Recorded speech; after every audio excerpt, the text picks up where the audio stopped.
For 2 years I've been planning to come here to Camp Bastion in Afghanistan to put on a concert for the troops. But it was never going to be easy, as I wanted to include the men and women who are serving on the front line to perform on stage with me. Well, this is where the reality comes in here. All of a sudden there's an emergency. The troops fly out the hangars, they're onto these helicopters and they're gone within minutes. Just been stood having pictures with those guys, and all of a sudden the mask comes off and they climb on board, and who knows what they're going to see in the next hour. I think through your life with film and TV, you feel like you've seen war, and you feel like you know what it looks like, but you don't. You just don't, because it's not real, any of that stuff. As this is, and the point is, it's not we're not taking a historical view at war. We're taking a one today, this moment, right now. It's happening all around us. The Chinooks are going now. They're firing up. The Chinook acts as an airborne ambulance. Somebody out there must need medical attention. The one thing I want to do on my trip to Camp Bastion is to include people. It's not about me being up on stage singing away and people clapping. It's about me including people on this camp. Morning. I'm told that at the camp's field hospital there is a medic called Johnny Merengue who likes to sing. The hospital provides medical care for the most critical casualties, treating wounded British, US and Afghan nationals from the conflict in the Helmand province. Hi everyone. Is Johnny around? That's myself. This is Johnny. Can I come and speak to you? Nice to meet you. Nice to meet you. Hello. It's not my normal routine. Guy Barlow just pops in and just says, "Hey, how you doing?" I'm like, wow. He said my name as well, and I'm like...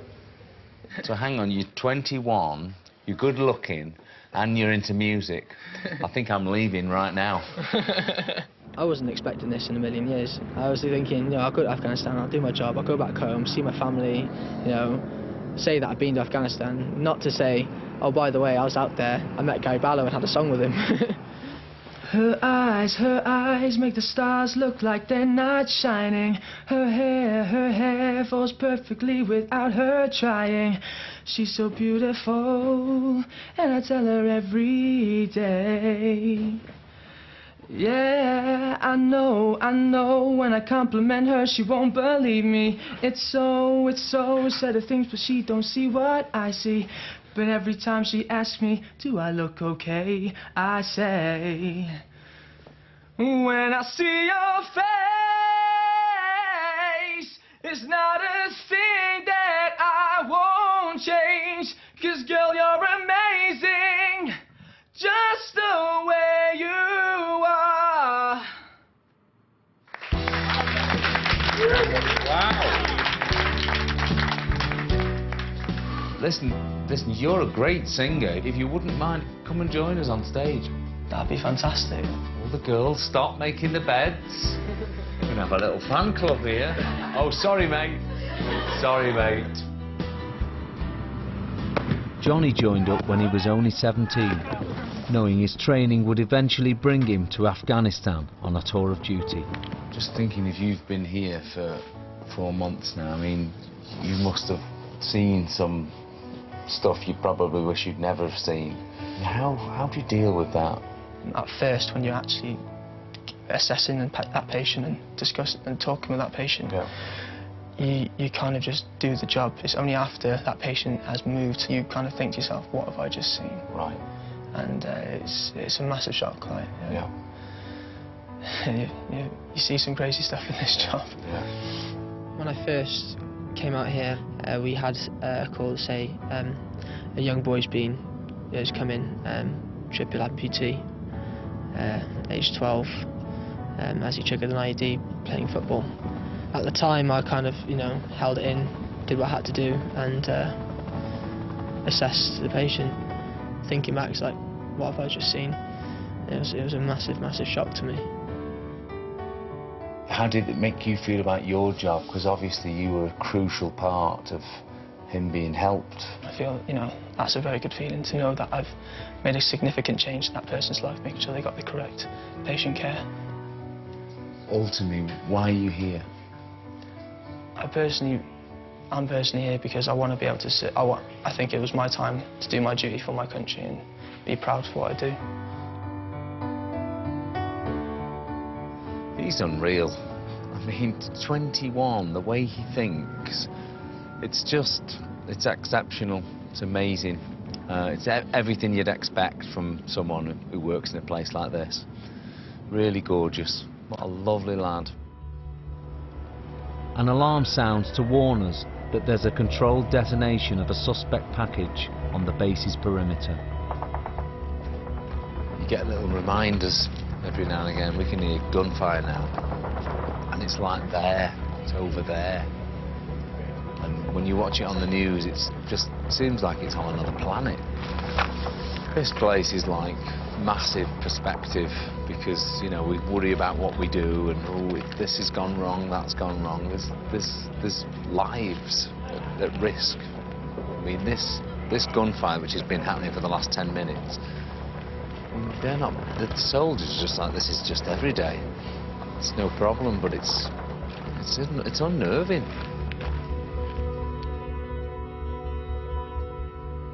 The sad fact of war is that there will be casualties. It's the role of the Chinook helicopter crews to make sure that the wounded are collected from the battlefield and flown back to the hospital. Well, I'm going to have to draw your attention where you have a visitor. Hello. Hi. Nice to meet you. How are you doing? Good, thank you. Colette Nill is a flight lieutenant in the RAF.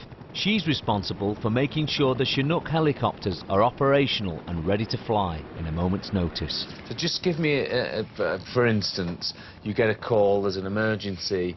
How quickly can you get one of these in the air with an A&E team inside? Okay, so generally speaking, when the alarm goes, we can get this thing off the ground in minutes. And that's basically the difference between life or death for somebody? It can be, yeah. If they're alive when they come onto this helicopter, they've got a very good chance of surviving.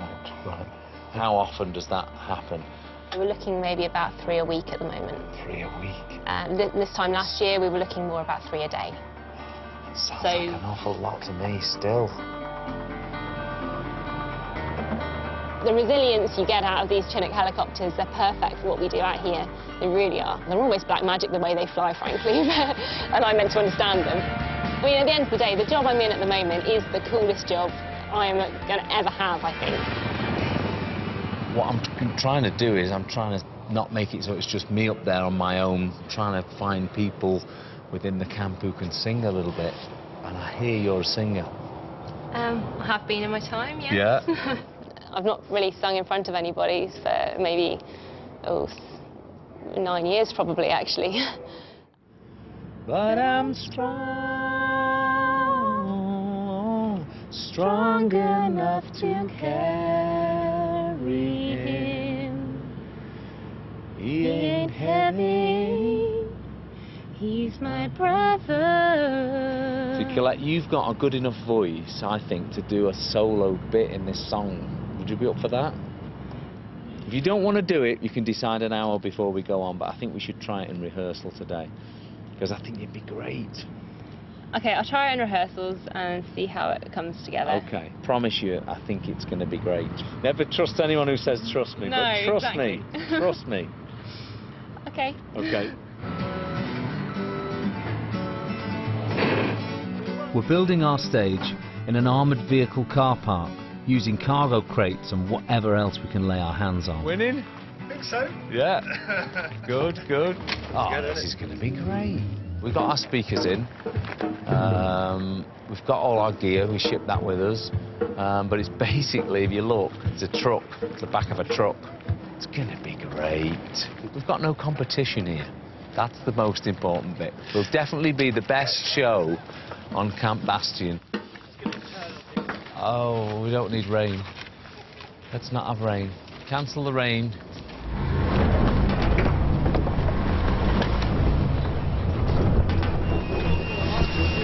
this is good. We've got a sandstorm. It's threatening to blow the stage down. And it's raining. we're not prepared for this. Oh my God. We don't have any kind of plan B or backup plan. Oh my God, everything's blowing down.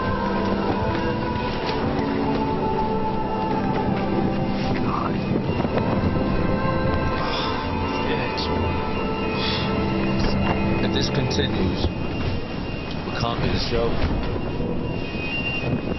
It's just not going to happen.